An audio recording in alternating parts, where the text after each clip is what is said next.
Bueno, hola a todos. Yo soy Florencia Minotti, mi compañera es Victoria Andrade. Somos residentes de segundo año de la Residencia de Bioquímica Clínica del Hospital Muñiz. Y hoy les vamos a presentar este Ateneo a raíz de un caso clínico que se presentó en nuestro hospital.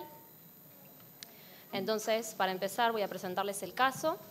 Se trata de una mujer de 26 años que concurre en junio de este año a un laboratorio del Gran Buenos Aires para realizarse un estudio preocupacional.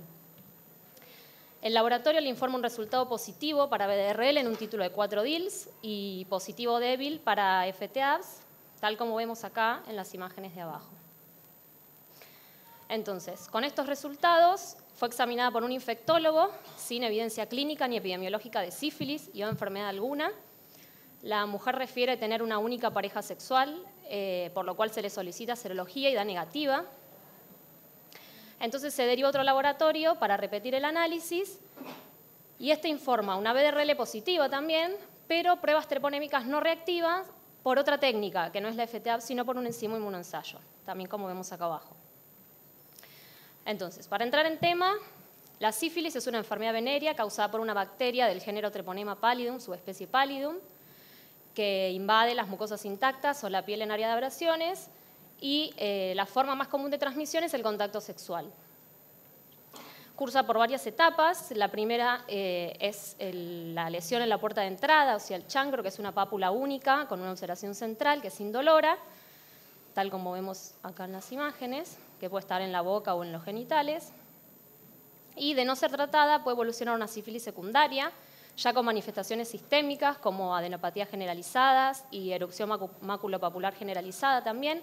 Lo característico es la erupción en la palma de las manos y la planta de los pies, que son lesiones que están repletas de treponemas. Finalmente, de no ser tratada, sigue evolucionando una sífilis latente, donde solo vamos a tener las pruebas serológicas reactivas, pero el paciente va a estar asintomático. Y finalmente puede evolucionar una sífilis terciaria con ya lesiones irreversibles que pueden ser en piel y huesos o más complicadas como el compromiso cardíaco y la neurosífilis. Entonces, desde el comienzo de la infección aparecen en el suero del individuo sustancias denominadas reaginas que no son más que anticuerpos que reaccionan contra antígenos de cardiolipina, lecitina y colesterol. Entonces, estas reaginas, junto a los signos clínicos, son los procedimientos más rápidos disponibles para el diagnóstico de sífilis. Dentro de los métodos de laboratorio tenemos técnicas directas, que es la búsqueda del Treponema pallidum en las lesiones, y técnicas indirectas, que es la búsqueda de anticuerpos. El estímulo antigénico ejercido por el treponema da lugar a la formación de dos tipos de anticuerpos. Anticuerpos no treponémicos, que son las reaginas que expliqué anteriormente, y anticuerpos treponémicos, que son específicos contra el agente etiológico. Entonces, dentro de las técnicas directas podemos tener el examen en fresco, que se toma material de la lesión y se observa directamente en un microscopio de campo oscuro, donde vamos a tener que observar la movilidad característica de los treponemas. Por otro lado está la inmunofluorescencia directa, donde el material proveniente de la lesión se fija en un portaobjetos y se revela con un anticuerpo monoclonal anti-Treponema pallidum conjugado con FIT-C. Y también existen técnicas de biología molecular. Lo importante de estas técnicas es que, en caso de ser positivas, ya es diagnóstico de sífilis porque justamente estamos detectando el agente etiológico. Pero muchas veces los pacientes ya vienen con una lesión que ya está evolucionando y es muy difícil rescatar treponemas de la misma. Entonces lo que vamos a buscar son los anticuerpos. Habíamos dicho que se formaban dos tipos de anticuerpos. Los primeros que vamos a detectar son los no treponémicos, como técnicas de screening, que se detectan por BDRL. Hay otras técnicas, pero la más utilizada es esta. Es una reacción de floculación donde se enfrenta el suero del paciente al que estamos buscando estos anticuerpos con una suspensión acuosa de antígenos de cardiolipina y lecitina purificados. Y lo que vamos a ver es al microscopio óptico la presencia o ausencia de floculación. Y es semicuantitativa. Se informa como título la inversa de la última dilución positiva, que es lo que vemos acá. En la imagen de arriba vemos un suero no reactivo y en las imágenes de abajo sueros reactivos. El tema es que la BDRL tiene una gran cantidad de falsos positivos, tanto en enfermedades infecciosas como no. Entonces, todo resultado reactivo debe ser confirmado con una prueba treponémica. Acá vemos estados agudos como hepatitis, mononucleosis, neumonía viral, embarazo, vacunas, o estados crónicos como drogas, colagenopatías, vejez, cáncer y enfermedades autoinmunes, que son todos estados en donde puede dar falsos positivos la BDRL. Entonces, Luego de un resultado positivo de DRL, vamos a determinar anticuerpos treponémicos. Una de las técnicas es la microhemaglutinación pasiva, o TPHA, donde se enfrenta el suero del paciente a glóbulos rojos sensibilizados con una mezcla antigénica del treponema pallidum, y en caso de que estén presentes estos anticuerpos, lo que vamos a ver es la formación de un manto en el fondo del pocillo, tal como se ve en estas dos imágenes. Y otra es la inmunofluorescencia directa con absorción, donde la absorción se realiza con el fin de eliminar anticuerpos contra los treponemas banales que pueden desarrollar algunas personas. Y esta es una técnica cualitativa. Lo que vamos a informar es reactivo o no reactivo, de acuerdo a si hay presencia de treponemas fluorescentes o no. Entonces, se tiene una impronta con el treponema pallidum fijado al vidrio, se enfrenta al suero del paciente, si éste tiene anticuerpos contra el treponema, se van a unir a sus respectivos epitopes, y luego se revela con un anticuerpo antiinmunoglobulina humana marcado con FIT-C, en donde lo que vamos a ver es esta imagen, que es la imagen clásica de una FT-ABS positiva, donde vemos la fluorescencia homogénea a lo largo de todo el treponema.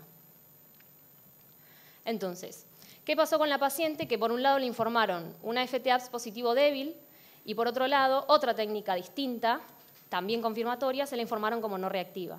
Bueno, acá se nos plantearon un montón de interrogantes. Uno fue si es correcto informar un positivo débil en una FT-ABS, siendo la FT-ABS una técnica confirmatoria. O sea, ¿es positivo, la paciente tiene sífilis, o es negativo y no tiene? ¿Qué fue lo que pasó? Entonces, para explicar por qué le informaron positivo débil, vamos a ver este trabajo en donde se estudiaron pacientes con lupus eritematoso sistémico activo, en donde veían que en la FT-ABS observaran una fluorescencia atípica, que es como se ve en la imagen de la derecha. Se veían múltiples glóbulos fluorescentes a lo largo de toda la estructura del treponema. A este fenómeno lo llamaron beading por la apariencia de las cuentas de un collar, y se veía que esto no dependía del lote de reactivos, ya que si utilizando el mismo lote probaban sueros con sífilis, o sea, de pacientes con sífilis ya diagnosticado, la fluorescencia que se veía era homogénea, que es como la imagen de la izquierda. Y si se hacía la misma técnica, pero con sueros no reactivos, que no tenían ni sífilis ni lupus, era directamente negativo y no se veía nada de fluorescencia. Entonces, luego estudiaron por qué es que se daba este fenómeno en este tipo de pacientes y trataron de explicar este fenómeno mediante microscopía electrónica. Lo que vieron es que este fenómeno de beading en pacientes sífilis negativos pero con lupus estaba dado por anticuerpos antinucleares, ya que si pretrataban el suero del paciente con DNA o con nucleoproteínas, lo cual estaría sacando del medio estos anticuerpos antinucleares, este fenómeno de beading dejaba de observarse. Y lo mismo si trataban al antígeno con DNAsas, también este fenómeno dejaba de observarse. Entonces, por microscopía electrónica querían demostrar cuál era la ultraestructura que estaba involucrada en la reacción de estos anticuerpos con el treponema pallidum, y lo que vieron es que el antígeno no era completamente continuo, y eso se correlaciona con el patrón observado en la FT-ABS, ese patrón de múltiples glóbulos fluorescentes. Como vemos acá en la imagen, las flechas nos estarían indicando las zonas de ruptura de la membrana del treponema. Entonces, es allí donde reaccionan los anticuerpos antinucleares, porque el treponema estaría exponiendo en esas zonas ADN y nucleoproteínas propias, además de fosfolípidos y componentes de membrana. Y esto explicaron que ocurría durante la preparación de los antígenos, ya que se lleva pasos de centrifugación, agitación, resuspensión y liofilización, o durante el almacenamiento y la fijación de la impronta. Entonces, con esto, ya todos sabemos que la BDRL tiene una sensibilidad y una especificidad muy baja en una población con enfermedades autoinmunes, ya que tiene una gran cantidad de falsos positivos, pero todos pensamos que la FT-ABS tiene una sensibilidad y especificidad elevadas, por eso es una técnica confirmatoria, y esto es así en la población general. Pero en la población con enfermedades autoinmunes vemos que la especificidad disminuye mucho. Entonces, no solo vamos a encontrar falsos positivos en la BDRL, sino que también la FT-ABS tiene falsos positivos.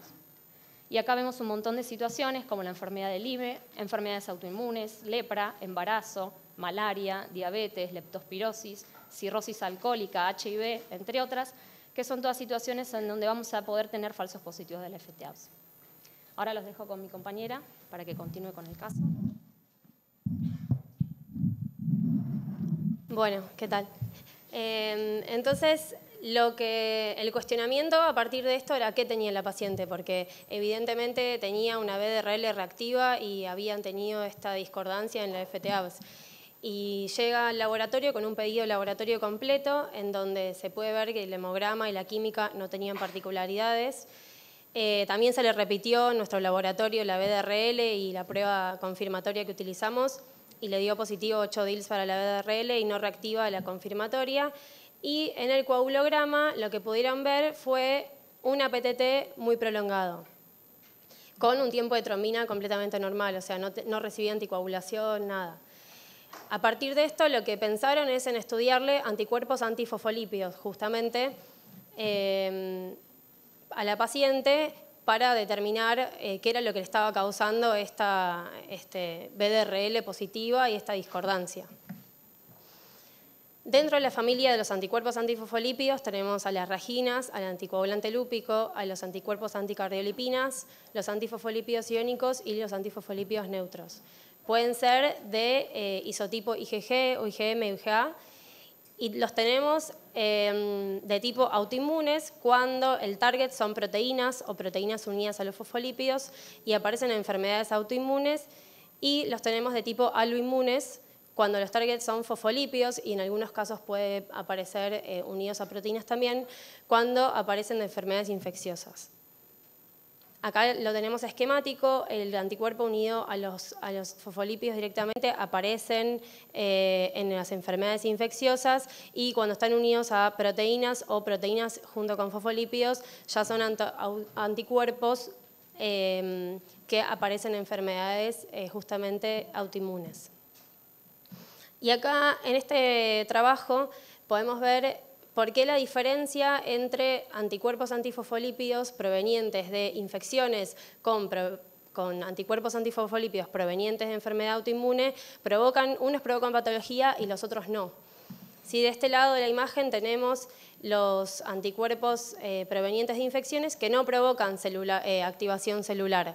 Por lo tanto, no producen patología, esos anticuerpos no provocan patología. En cambio, los que están relacionados con el síndrome antifosfolípido, que es la enfermedad que se manifiesta cuando aparecen estos anticuerpos antifosfolípidos, que son los que se buscan en el laboratorio, son el anticoagulante lúpico, los anticuerpos anticardiolipinas y los anticuerpos anti-beta-2-glicoproteína 1, vemos que activan la célula y por eso provocan el fenotipo característico de esta enfermedad, que es complicaciones trombóticas o obstétricas, que después vamos a hablar. Lo que podemos ver acá también la diferencia es aquellos anticuerpos antifosfolípidos de infecciones que sí tienen dirigidos contra proteínas, comparados con los que son de enfermedades del síndrome antifosfolípidos, tienen su target en distinto lugar de la proteína, no en el mismo lugar, que también después eso lo vamos a ver. En nuestro hospital estudiaron la presencia de estos anticuerpos en distintas situaciones. En SAF, en sífilis, los anticuerpos anticardiolipinas ya sabemos que aparecen, pero también los veían en enfermedades infecciosas más crónicas, como SIDA y lepra. La anti-beta-2-glicoproteína 1 también. En sífilis no se veían presentes tampoco a largo plazo, pero sí en el SIDA y la lepra.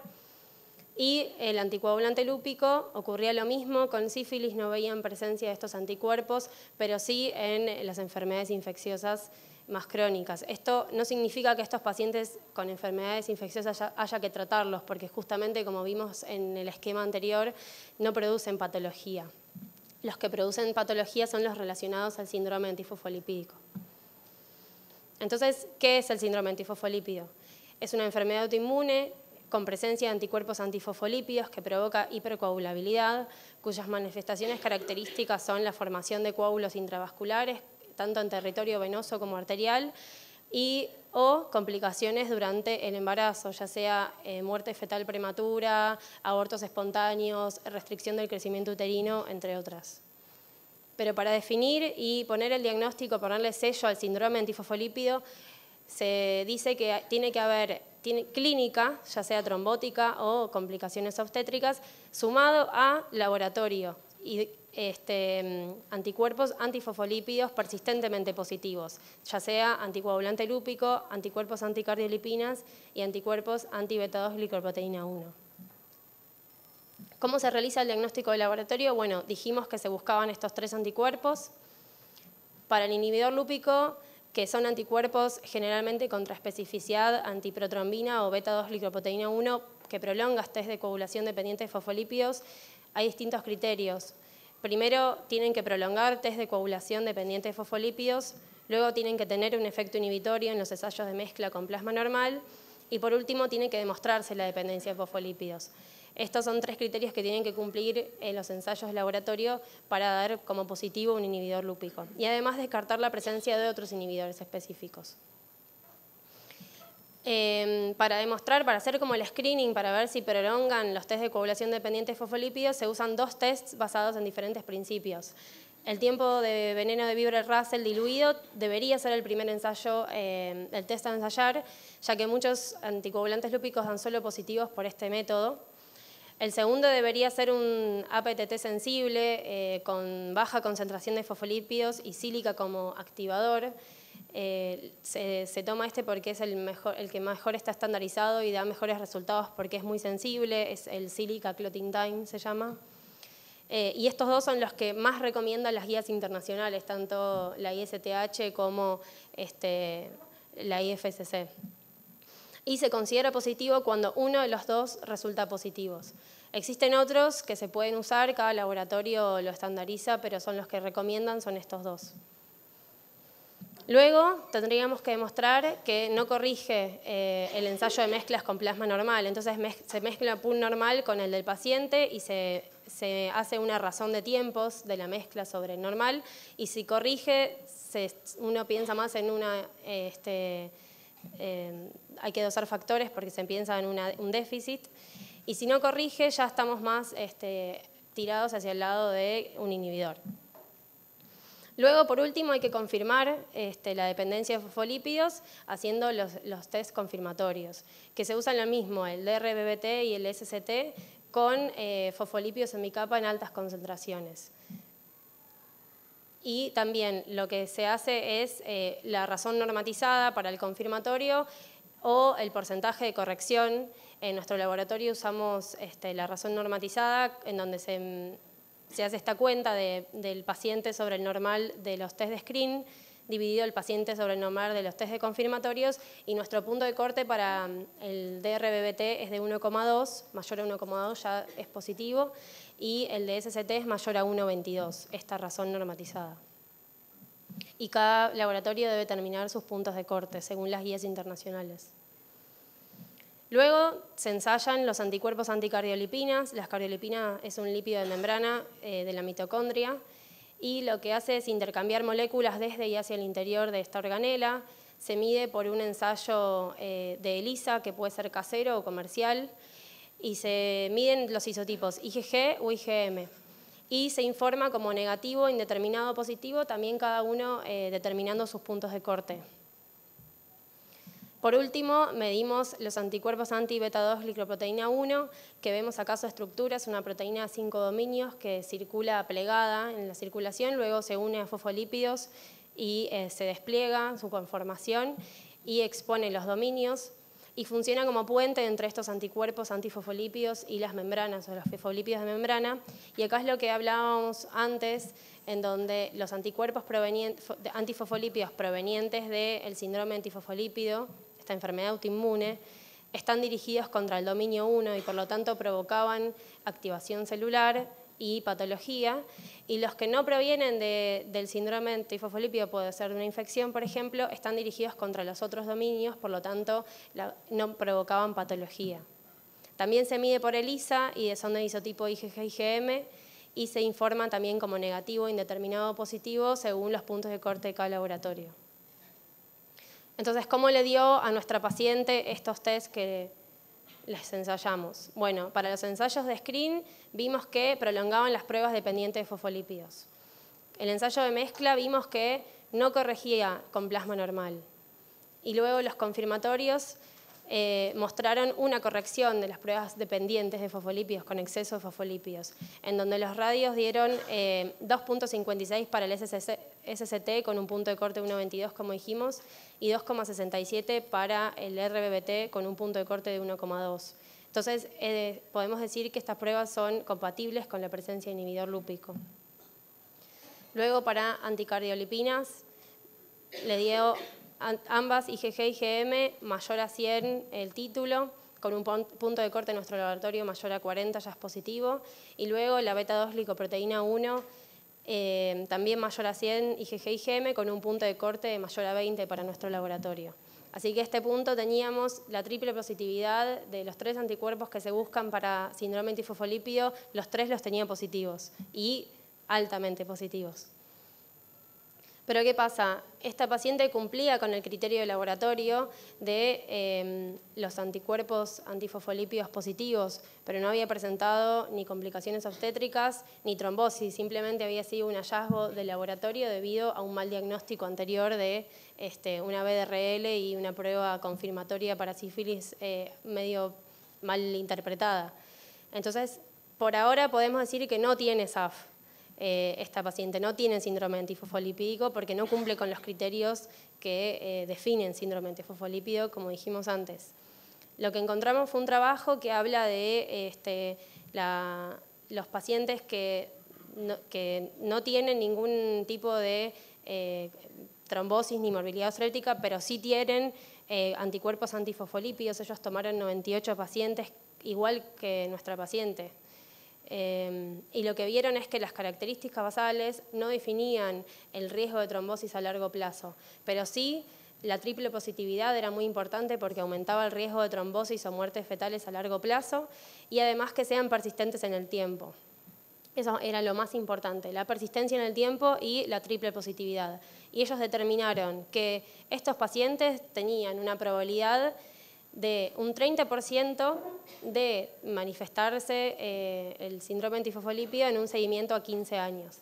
Entonces, el planteo es, bueno, esta paciente se debería hacer un seguimiento, se le debería estudiar también otras patologías, a ver autoinmunes si las tiene, y debería, digamos, si necesita hacer un viaje o si quiere quedar embarazada, tener un seguimiento de esta paciente. Bueno, como para reanalizar el caso y que quede todo más claro, les paso con Flor de vuelta. Bueno, entonces teníamos una paciente con BDRL positiva informada por 3 laboratorios distintos, con una FTAPS positivo débil informada por un laboratorio, TPHA no reactiva por otro y por nuestro hospital también TPHA no reactiva, con anticuerpos antifosfolípidos fuertemente positivos y justamente con triple positividad, como decía Victoria recién, pero sin manifestaciones clínicas. Entonces, no tiene sífilis, tampoco tiene SAF, pero su diagnóstico debe seguir en estudio, ya que, como dijo ella recién, hay una alta probabilidad de desarrollo de trombosis a largo plazo con la persistencia de estos anticuerpos antifosfolípidos y además porque la presencia de estos anticuerpos está asociada muchas veces a otras enfermedades autoinmunes. Entonces nosotros le recomendamos a esta paciente que se vaya a un inmunólogo y se estudie otras enfermedades autoinmunes. No sabemos qué pasó, pero hasta acá llegamos. Entonces la paciente no tiene sífilis y la FTAPS informada como positivo débil en realidad fue una reacción de fluorescencia atípica mal interpretada. El hallazgo de anticuerpos antifosfolípidos en esta paciente le permitió deshacerse del mal diagnóstico de sífilis que había resultado en problemas familiares significativos, ya que con la BRL positiva empezó a tener problemas con su pareja, incluso con el trabajo para la cual la estaban entrevistando. Entonces ahora deberá realizarse estudios para enfermedades autoinmunes debido a la alta asociación entre estas y los anticuerpos antifosfolípidos, como dije recién. Entonces, para concluir, ya sabemos que la BDRL es una prueba con alta sensibilidad pero baja especificidad, por eso se utiliza como screening, ya vimos que tiene una gran cantidad de falsos positivos. Pero si bien la FTAPS tiene una alta especificidad en la población general, no es el mejor método para confirmar sífilis en pacientes con lupus u otras enfermedades autoinmunes, por lo que ya explicamos anteriormente que también tiene falsos positivos. Entonces, una FTAPS no reactiva podría excluir sífilis en la mayoría de los casos, pero una FTAPS reactiva no confirmaría sífilis si se está tratando de uno de estos casos, que por ahí no tienen el diagnóstico de enfermedades autoinmunes, pero tienen este patrón atípico en la FTAPS. Entonces, ante la presencia de este patrón atípico, en realidad nosotros tenemos que estar capacitados para poder detectarlos, para evitar un mal diagnóstico de sífilis. Incluso el médico también tiene que saber que existen falsos positivos en la FTAPS y en caso de que le informen un resultado así, sospeche de que se trata de un falso positivo y le dé más importancia a la historia clínica, a la epidemiología o al examen físico o a las técnicas directas. Entonces, se requiere la búsqueda de autoanticuerpos cuando los datos epidemiológicos no son sugestivos para sífilis, las pruebas serológicas presentan discrepancias o el tratamiento parece fallar. Y nosotros como bioquímicos tenemos que estar capacitados para reconocer estos patrones atípicos de la FTAPS, ya que estar diagnosticado incorrectamente como sífilis tiene implicancias clínicas y sociales sustancialmente negativas y puede retrasar en realidad el reconocimiento del diagnóstico correcto. Bueno, esta es la bibliografía consultada. Queremos agradecerle al Servicio de Hemostasia, a nuestro hospital, que nos ayudó a preparar este Ateneo, y a nuestras compañeras de residencia, que también nos escucharon un montón de veces. Muchas gracias.